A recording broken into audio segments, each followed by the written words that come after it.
to another interesting class. This week's topic is on Ife and Benin art culture. We are going to look at the different techniques of producing these artworks. We are going to focus on the lost wax bronze casting, the carving of elephant tugs and wood carvings, and we are going to concentrate more on the different marks that are produced in Benin. And again, we are going to concentrate more on the reasons why the Benin art and the Ife art culture is referred to as art for life, and how the environment were able to influence these art pieces, and how the urbans were able to instruct the craftsmen on what and how to produce these art pieces. And again, we are going to look at how the immediate environment influences the production of these art pieces. Let's join me as we meet in this. Stay tuned as we pay attention to detailed information. Art in Africa, like music and like traditional religion, is an essential tool to help us understand the history of the continent.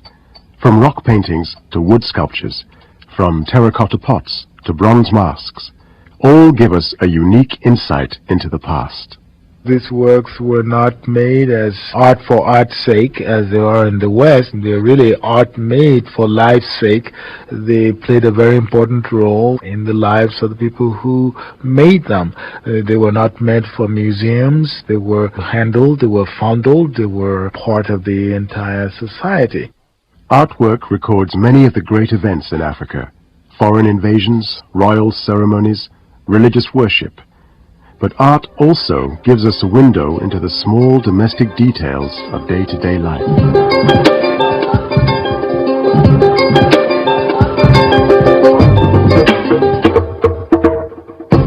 The Story of Africa, History from an African Perspective.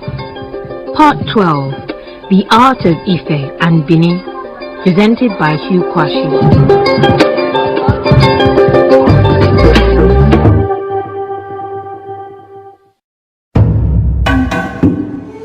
Africa, 900 years ago. A great power, a cultured people. In the kingdom of Ife, now in Nigeria, a rich tradition of sculpture flourished, unlike anything in Africa or Europe at the time. These are works of technical sophistication, magnificent craftsmanship, and astonishing natural beauty.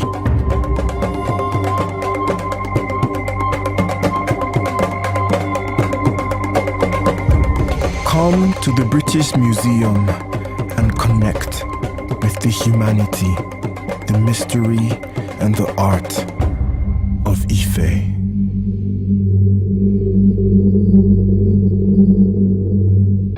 Ile-Ife in southwest Nigeria is the sacred city of the Yoruba.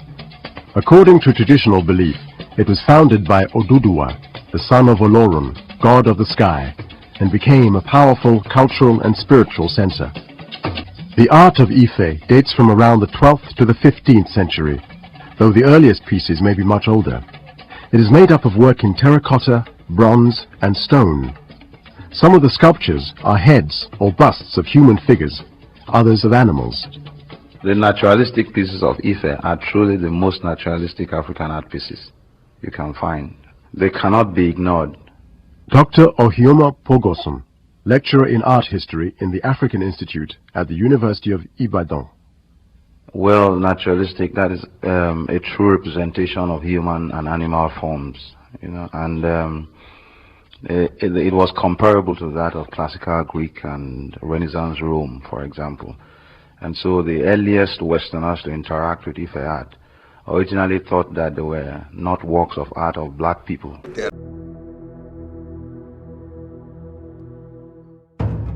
The way these objects are now being showcased is going to rekindle our belief, that if an object has been existing or we find an object 11th century, 12th century. How did they get there? These are the questions we should now be asking. Who were the people there? And with this exhibition, it's going to bring out more curiosity. People want to find out what is actually happening. This astonishing sculpture in gleaming copper represents one of the rulers, or Oni, of the Kingdom of Ife in western Nigeria 7 or 8 centuries ago.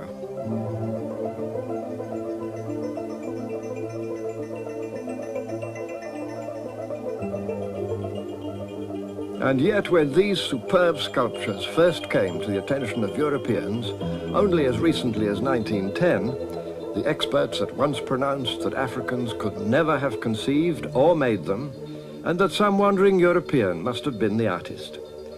Now the world knows better. The truth is that these are portraits of African kings made by African artists for use in royal ceremonial.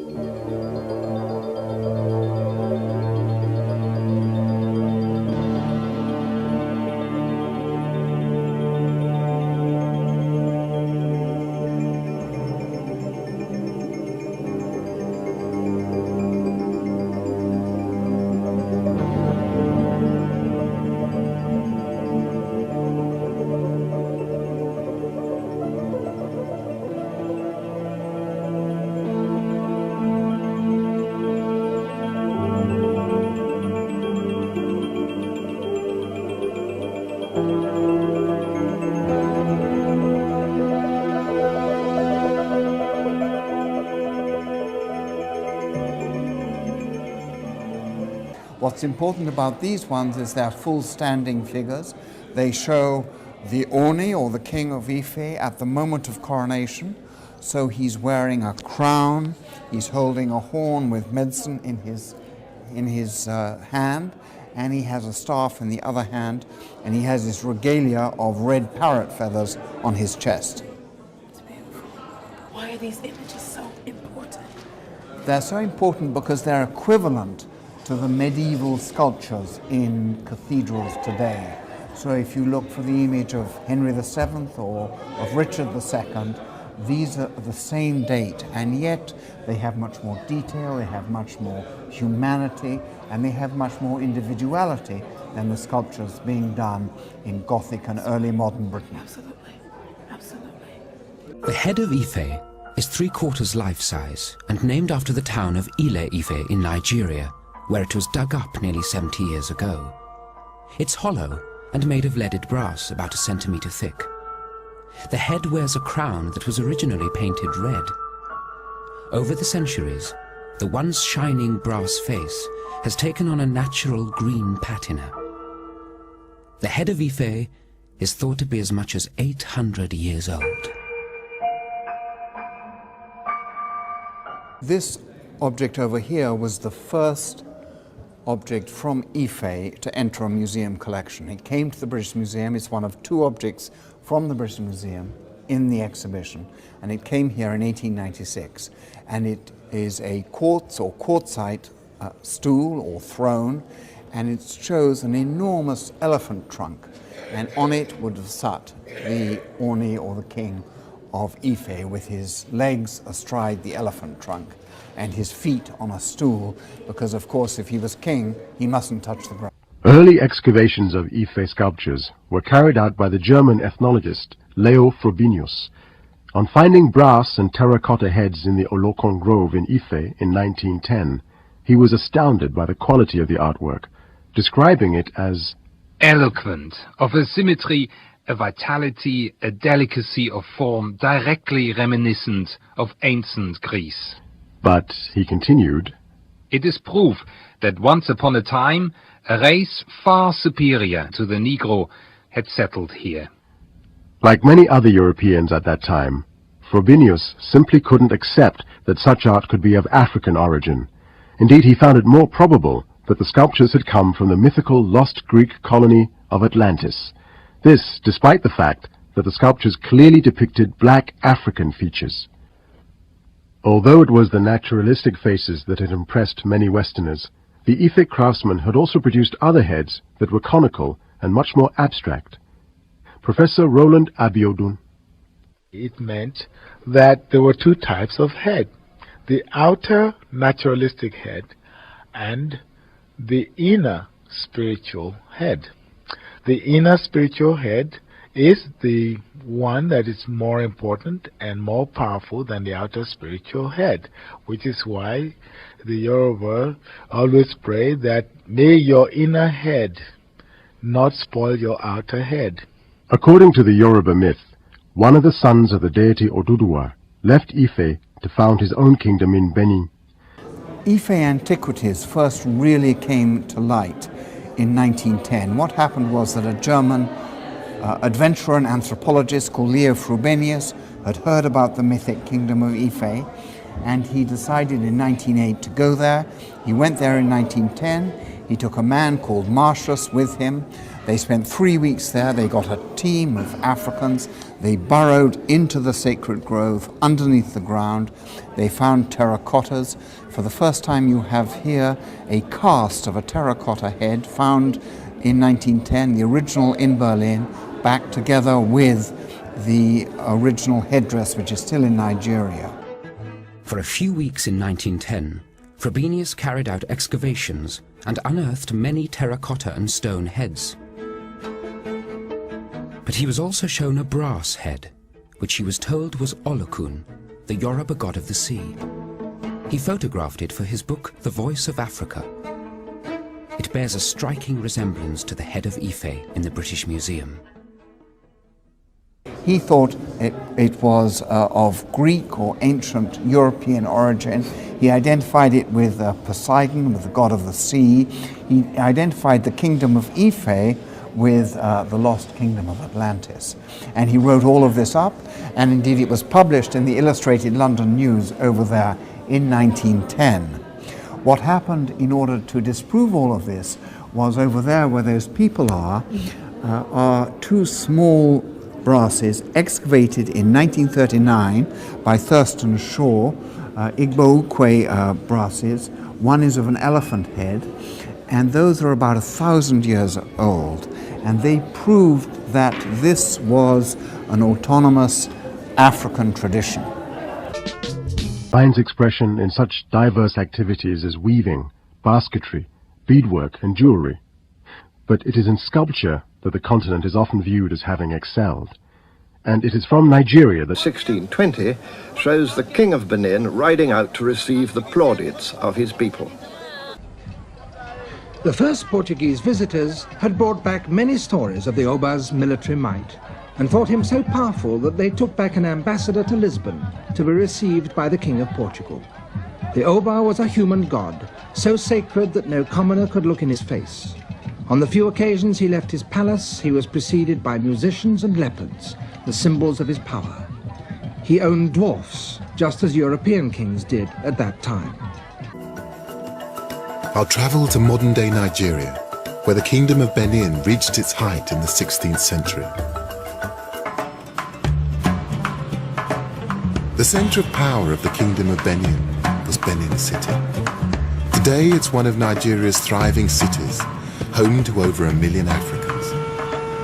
The main circle in the center is dotted with statues, public art depicting Benin's history.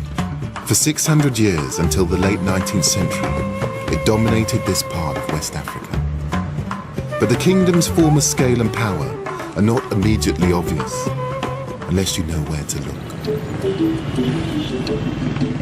Dr. Ekagusa Isian, author of several books on Benin's history, is taking me to see a 500-year-old feat of engineering.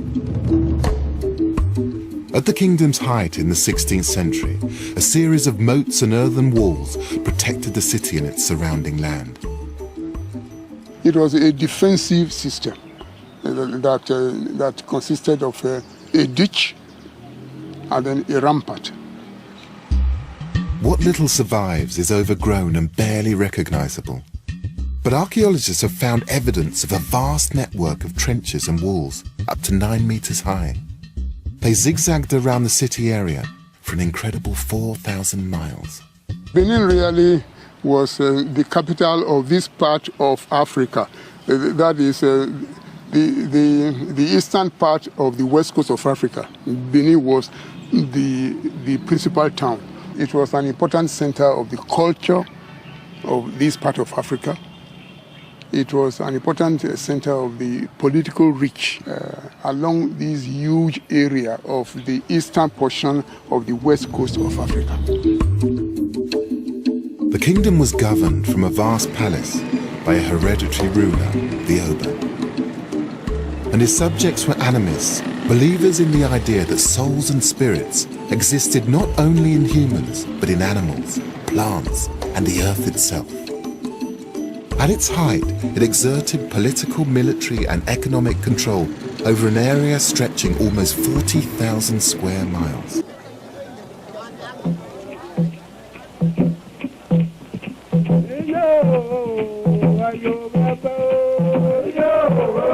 Benin artists, beginning at least as early as 1400, had long been developing their own styles and techniques, styles that were entirely African in inspiration and execution. They have their place today among the artistic masterpieces of the world. This ivory armlet places the king where he belonged in Benin society, at the center of all things.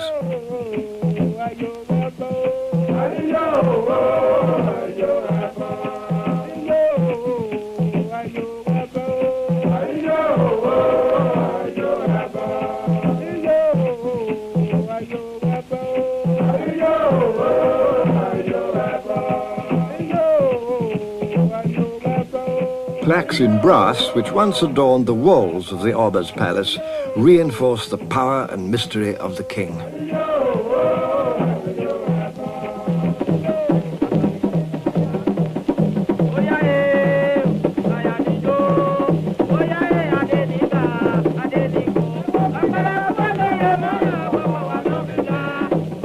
A visitor from Holland to the King of Benin in about 1600 wrote this report. The city is composed of 30 main streets, very straight and wide. The houses are arranged in good order. The people are in no way inferior to the Dutch in cleanliness. Their houses are as polished as a looking glass. They have good laws and efficient police and show us 1,000 marks of friendship.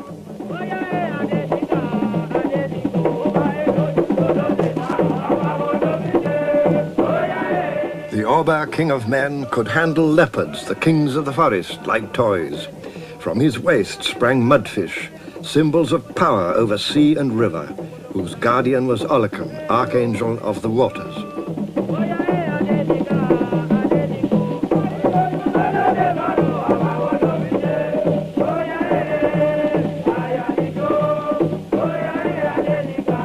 The king had great authority, but this depended on the support of noblemen and appointed chiefs, and on certain persons of ritual power.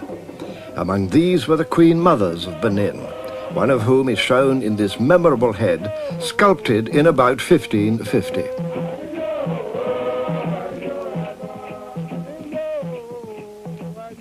Adjoining Benin was the ancient empire of the Yoruba people, with its heart in the city of Oyo. The Yoruba developed great military strength based on cavalry.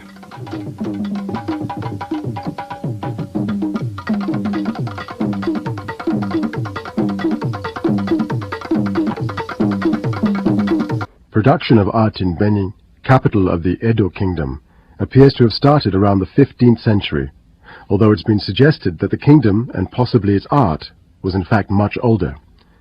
Most of the work is in bronze, though ivory, terracotta and wood were also used. The sculptures are often termed court art, commissioned by and produced for the Obas or kings. Throughout its history, the African continent has produced distinctive art forms, from the rock art of the San of the Kalahari and the Saharan Berbers, the throwing knives of the Congo, the wooden stools of the Ashanti, the masks of the Dogon.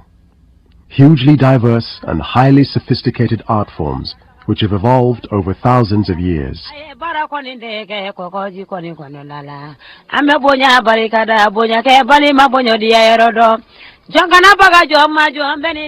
Just as the griot of Mali preserve their history through oral rendition, so too does art take on the vital function of communication within societies which do not rely on the written word.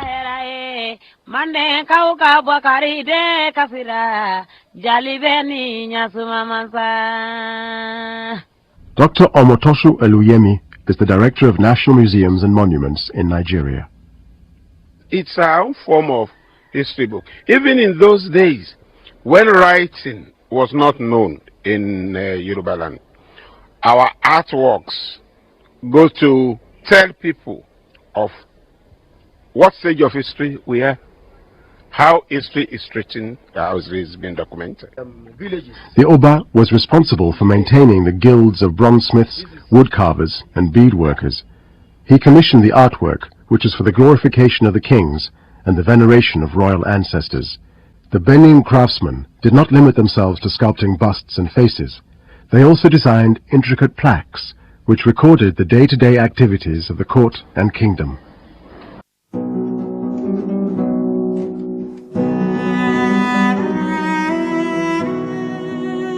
Many of the stories of Africa are told here, the British Museum in London.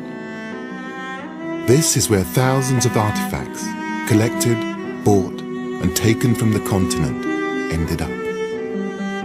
When they were first discovered, objects from the ancient kingdoms of West Africa stunned the world. None more so than these extraordinary plaques. They came from what was once the Kingdom of Benin and are around 500 years old. When the British came upon these objects in 1897, they thought there's no way they could have been created by Africans. They were amazed at the detail and the intricacy. They were seen as being something completely revolutionary to the British, and you can understand why. These aren't carvings. They're 16th century casts in copper-rich alloys of brass and bronze. Over 900 plaques are thought to have been made. To produce each one, the artist would need to know how to make and fire a clay mold, and how to melt the metals to pour into it. It's an incredibly difficult skill to master. The combination of relatively sophisticated science and artistic accomplishment baffled most European 19th century observers. They couldn't believe that so-called primitives had been capable of producing work of the same standard as their European contemporaries. These amazing objects just didn't match the Europeans' view of West Africans. It was 3 African traders. They're holding manillas, the currency that was used for trade with Europe. The next plaque along shows their Portuguese trading partners, and they're not short of a manila or two. This salt cellar is presented as an object to be admired, not just explained. It's been given an aesthetic value that reaches beyond its historical context. This leopard can be seen as a piece of art, but originally it was used for carrying water. Seeing it purely as a sculpture could strip it of its meaning within the culture where it was created. Many French still assume that they have this vision of African cultures as essentially tribal, relatively unhierarchical, relatively without... These bronze pieces, and some 2,000 others like them, arrived in Europe in 1897, and they created a sensation. For they were so accomplished and so unlike the wooden masks and fetishes that explorers had brought back from Africa before them, that many people said that they could not be purely African in origin.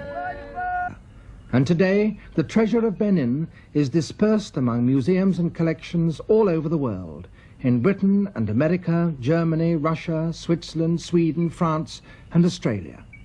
The second biggest collection is now back in Nigeria, but none of the objects have returned to the place from which they were taken, the palace of the Oba of Benin. The plaques, about 1,000 of them, were found by the punitive expedition stacked in a storeroom. Apparently they had been taken down some 200 years before. Once they had covered the pillars of the palace, and together they give a detailed picture of the Benin court at the height of its glory and power.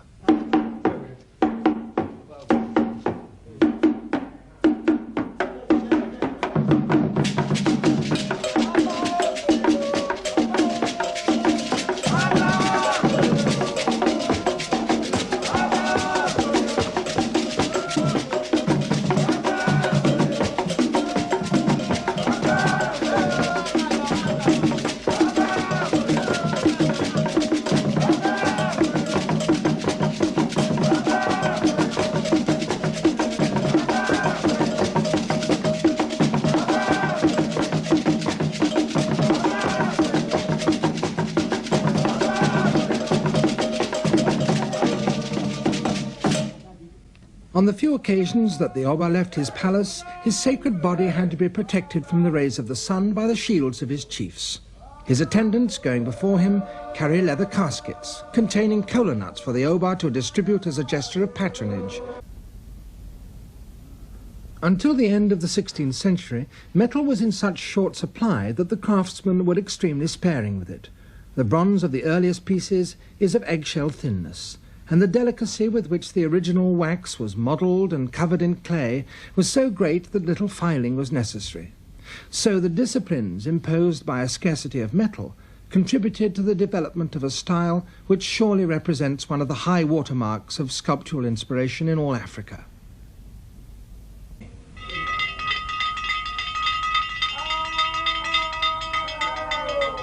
One of the most technically accomplished of all the plaques, a masterpiece of bronze caster's art in high relief.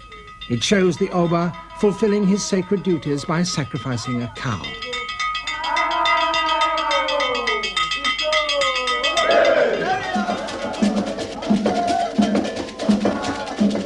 The roof of the palace at that time was surmounted by a huge bronze bird. Below it, a great python, also of bronze, sprawls down over the wooden shingles.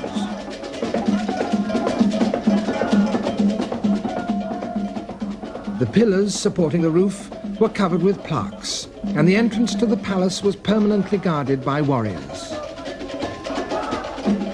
One Oba was said to be able to raise an army of 100,000 men within 24 hours. Many plaques record their victories.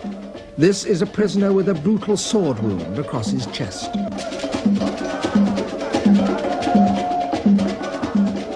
The scars on this man's face show him to be an Igbo from one of the tribes to the east of Benin with whom the Bini had many wars. Reminders of the quality craftsmanship once commissioned by the king now lie in Benin's City Museum. These are, sadly, mostly replicas of bronzes that were taken from here in 1897.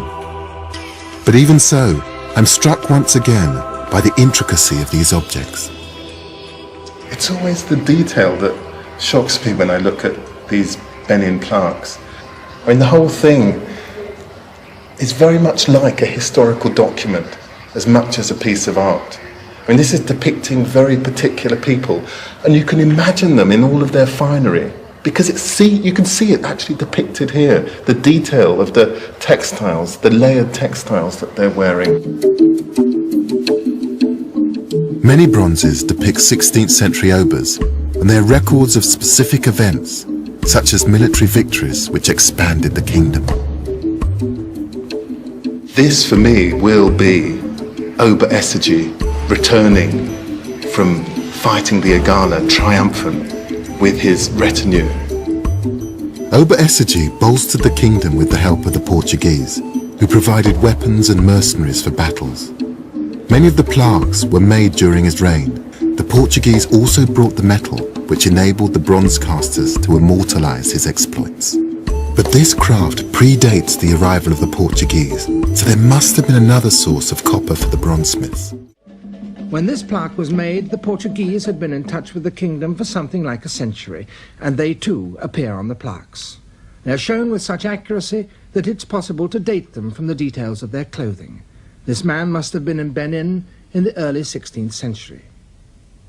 He's armed with an elegant sword, but the Portuguese had more advanced and effective weapons than that. They brought cannons and muskets, the first guns that the Bini had seen, and they had crossbows. The Oba persuaded them to join his army, and with them on his side he became one of the most powerful rulers in West Africa, conquering an empire that stretched for 200 miles along the coast from the frontier of present-day Dahomey to the banks of the Niger River. The Portuguese were seeking ivory, pepper, and above all, slaves. The Oba supplied them, and in exchange obtained metal. One of the attendants waiting on this chief carries what was to become the standard currency on the coast, a European-made ingot of bronze, a manila. It was at the end of the 19th century that Europeans first began to take a serious interest in the art of Africa. In 1897, over 2,000 works of art were removed from Benin City in Nigeria after the city was destroyed by British troops.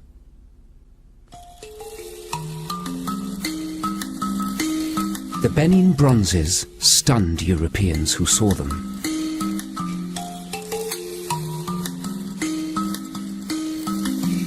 People worried long and hard about the Benin bronzes. Could they really have been made by Africans? Were they actually made by Portuguese for them? We now know, of course, that they were made by Africans, and that casting tradition stretches back long, long before European influence. But at the time, they changed, very importantly, our preconceptions about what African art was and what Africans were like. But the people who made these majestic sculptures, dating from the 16th to the 19th century, were relative newcomers in the art and craft of casting metal. Their oral traditions told them that they had learned their skills from the Yoruba people of Ife, about 100 miles away to the northwest.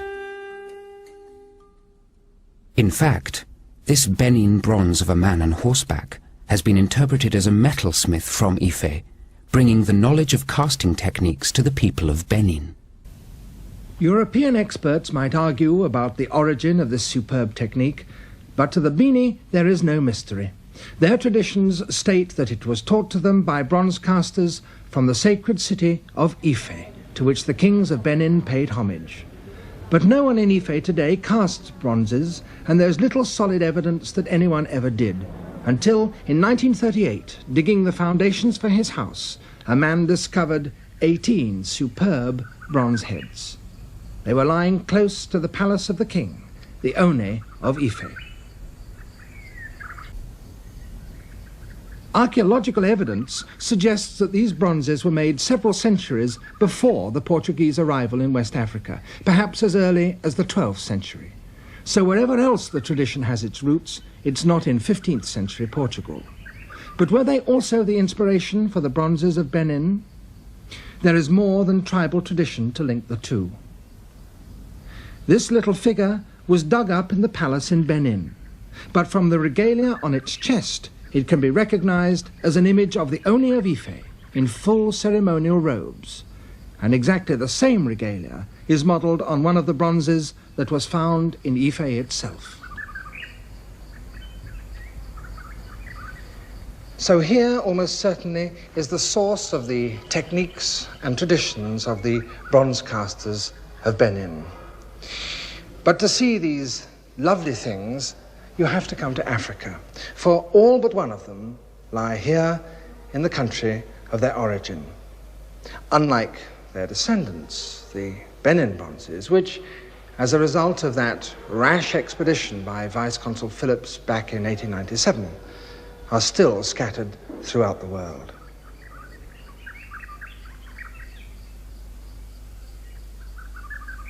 Some of the plaques show chiefs, like the one on the upper left. These are all items from our collection here that will be in our exhibition. Others were worn by chiefs, such as that bronze cuff on the upper right, or the hip pendant there at the lower right. Others were carried, like the bird you see at the lower left, in ceremonies by chiefs. And some were personal items, like that wooden box at the bottom. That actually is meant to hold kola nuts, and the chiefs present them to visitors to their homes as an act of hospitality, and have a number of varied forms that these take. This is a mudfish, a very popular motif in Benin. It's a kind of, it's a sort of a variation of a catfish that can move on both land and water, and is seen as an apt reminder of people that can move from the supernatural world to the world of the living. In both past and present, the palace has been a real center of activities for Benin. There, the one on the left is our plaque, the other from the Peabody at Harvard that we hope to borrow. They both show an important chief in the middle, surrounded by an entourage.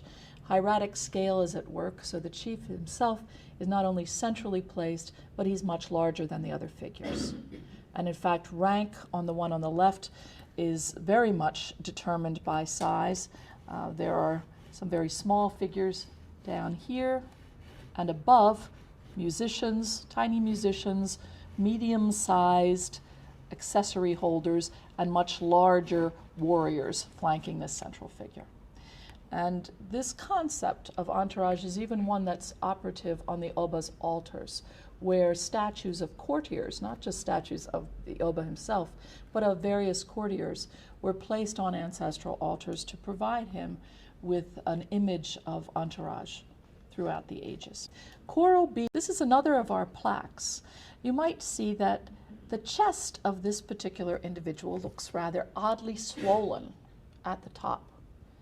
He represents a particular kind of courtier called an Otun, and these individuals had chests that bulged because under their gown they kept a particular object. What was it? Well, this group, when the Agaivo Nore die, there are certain operations that were formerly, and whether they are still done, it's not the kind of thing one can delicately ask. I'm not an anthropologist, so I'm an art historian. But when Agaivo Nore members died in the past, their lower jaw was taken from the body.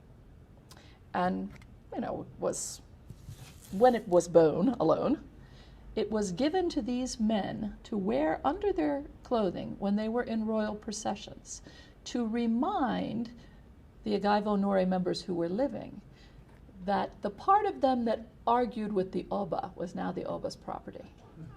This is a bronze staff, a rattle staff, of a type that's normally made of wood and normally placed on ancestral altars. Everyone's ancestral altars. Only the Oba has certain types of imagery, and only the Oba ever has bronze or ivory examples, although most of his examples are wood too. You can see at the top is the figure of an Oba standing on top of an elephant. And this particular work has been researched by Paula Ben Amos, by Susan Vogel, and others, and it is a reference to an Oba in the 18th century whose father had been troubled by a rebellious member of that class of chiefs. And the chief had caused a civil war that continued into the son's reign.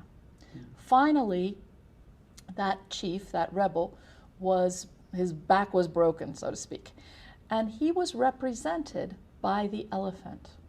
So seeing the Oba here standing on the elephant is a reference to that victory, and it was a very critical victory. It's one that is referred to in other artworks. This is a Berlin altarpiece. You can see that the Oba in this work is holding that very staff. And it is the very staff because it has one elephant here and another below. You can't see the second one on this example, but it's referred to again in an artwork as an example of conquest and victory in a period where the Obas were just re-seizing power after the 17th century when it had been diminished quite a bit. That kind of history of struggles of various kinds is repeated over and over again, struggles with high-ranking chiefs. If you read recorded oral histories or listen to them. Here, one of our pieces, we have a wooden version of this same uhore where the Oba stands atop the elephant. It is a very unusual motif, and in fact, we have not only this example, but a very rare example that shows a highly stylized elephant by itself without any figure atop. Despite its obvious beauty and complexity, it has been widely held in Europe that African art is in some way primitive. Many Europeans judged it purely on aesthetic grounds, rather than attempting to understand its social and cultural context. African art simply did not fit into the rigid and formal categories that dominated Western art theory. Yet, ironically, it was the profound values of African art which brought about a major change in a group of European artists at the beginning of the 20th century. Dr. Pogosun. The artists were revolting at that time. They wanted to break away from the strict traditions of naturalism. The camera had come, and so they couldn't compete with it because it would give you direct images. And so there was a revolt among artists. They wanted to move on. And so people like Picasso started to break down human forms from what they were in the past, natural, into cubes, and that's how Cubism started. And so it's a motivation from the African wood sculptures. In 1907, the Spanish painter Pablo Picasso visited the Ethnographic Museum at the Palais du Trocadero in Paris, where he underwent a transforming experience. When I went to the old Trocadero, it was disgusting. The smell. I was alone. I wanted to get away, but I didn't leave. I stayed. I understood that it was very important. Something was happening to me, right? The masks weren't just like any other pieces of sculpture. Not at all. They were magic things. I understood what the Negroes use their sculptures for. They were weapons, to help people avoid coming under the influence of spirits again, to help them become independent. Picasso described African art as a form of magic, a mediator between this strange, hostile world and us. One significance of this recognition was that artifacts from the continent were no longer to be judged in the court of Western art. They could continue to speak for themselves, as they had spoken to Africans for generations. In the 19th century, the British saw the kingdom as an opportunity to extend their influence in Africa. They established a trade agreement, but when Benin reneged on it, relations deteriorated. A British delegation ignored warnings not to approach the Oba and were massacred, leaving just 2 survivors from over 200 people. A month later, in February 1897, 1,200 British soldiers arrived in response. The city walls didn't stop the British punitive expedition, and the city was razed to the ground. At the Royal Palace, they found artwork that they couldn't believe had been created by Africans. Around 2,000 pieces were taken, sold, and distributed to Western museums. The Oba was deposed and died in exile. It was a catastrophic defeat for the Kingdom of Benin. In January 1897, the vice-consul of a British trading settlement on the coast decided to visit the Oba. The Oba had recently accepted a trading agreement with the British, but he wasn't keeping it. No palm nuts or palm oil were coming out of his territory, so the Oba had to be reprimanded.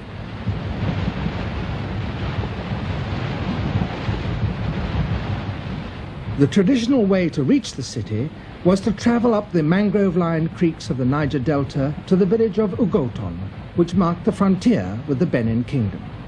Messengers had been sent ahead by canoes with gifts to tell the Oba that the British vice-consul proposed to visit him. But as they travelled upriver, they met messengers on their way back with a reply. The Oba did not wish to see the British at this particular time. The party reached Ugoton on the afternoon of January the 3rd. On the way up, they had been collecting carriers, and now they had the 240 men that they needed to carry all their supplies.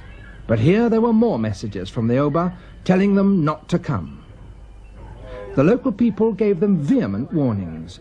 It would be very unwise to go to Benin now, they said, for the Oba was celebrating Igwe. Igwe was and is the most important of all Benin rituals. It was last held in 1964 when these pictures were taken. During it, the Oba salutes the shrines of the earlier god kings, his ancestors, and renews his divine power. In 1897, as in previous years, the climax of Igwe was to be the sacrifice of a man. It may be that the Oba was trying to prevent the British vice-consul from seeing these grisly rites. At any rate, his messengers did their best to persuade the British to delay, if only by a few days. But Vice-Consul Phillips was not to be put off, and with his British companions and 240 carriers, he left Ugoton at 7 o'clock on the morning of the next day, January the 4th. This is the path they took. It is so thin and narrow that they had to march in single file. Europeans and Africans were slaughtered indiscriminately. Only 2 Europeans escaped. The Benin warriors hunted them through these thick forests and came within yards of them several times. They had nothing to eat, and the only thing to drink was the dew from the leaves. One of them was badly wounded, but after 5 days they reached the river. The wounded man's arm had already turned gangrenous. Both their bodies were black with thorns. The news of the massacre had gone ahead of them. and on January the 11th, only 7 days after the massacre, it was in London.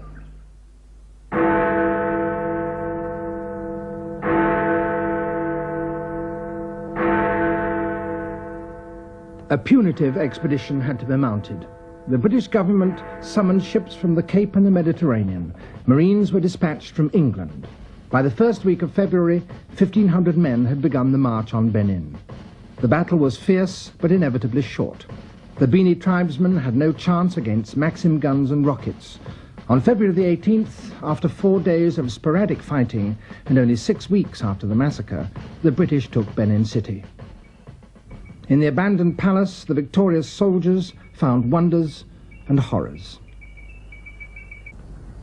The victors posed for their photographs in the palace courtyards. Stacked behind them, objects from the palace shrines that they were to bring back to Britain either as personal souvenirs or official booty. There was an astonishing number. Sculptures of ivory, wooden masks, huge elephant tusks covered along their length with elaborate scenes. But above all, there were bronzes. I am certain there is only one remedy, and that is to depose the King of Benin. And I'm convinced that pacific measures are now quite useless, and that the time has now come to remove the obstruction. I do not anticipate any serious resistance from the people of the country.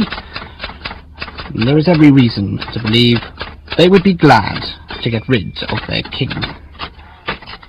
Phillips ignored warning, looting hundreds of priceless objects. As a result of this assault on Benin's sovereignty, many such artifacts were transported to Europe and sold on the open market.